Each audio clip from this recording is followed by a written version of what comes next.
বর্ষা ছুটি নিচ্ছে করেও যেন নিচ্ছে না। এরই মধ্যে প্রকৃতি মেতে উঠেছে নতুন আবহে।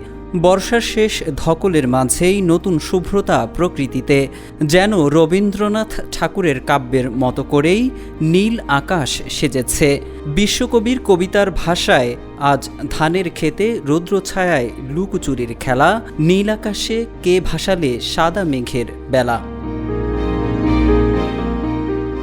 মেঘের ফাঁকে ফাঁকে রোদের উকি দেখে মনে হচ্ছে সারি সারি ছোট ছোট মেঘের খণ্ডগুলো যেন নীল আকাশের বুকে সাদা বক ডানা মেলে স্বাধীনভাবে ঘুরে বেড়াচ্ছে, যাচ্ছে অচিনপুরের কোনো দেশে। বর্ষাকাল শেষ হতেই শরতের আগমনী গান গেয়ে যেন আকাশ গঙ্গায় জানান দিচ্ছে নিজেকে স্বমহিমায়। কবিদের কবিতায় উঠে এসেছে শরতের নানান বর্ণনা। প্রকৃতির এই নতুন রূপকে কোনো এক কবির চোখে ধরা দিয়েছে কুমারীর বেশে। কবি লিখেছেন, শরৎ সাজে প্রকৃতির রাজে, নবযৌবনা কুমারী, মায়া ভরা দেহে শরতের মোহে রাখালের বাঁশরি।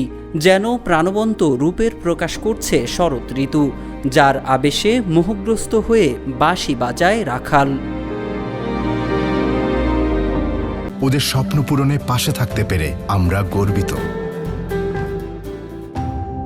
শুধুই কি তাই, শরতের ছোঁয়ায় শিউলি, শেফালি, হিমছড়ি সহ ফুটছে নাম না জানা কত বুনো ফুল।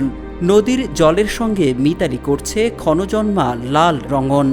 এই ফুল থেকে ওই ফুলে ঘুরে বেড়াচ্ছে প্রজাপতি। তীক্ষ্ণ দৃষ্টিতে সতর্ক পায়ে শিকারীর পিছু নিচ্ছে জলপিপি।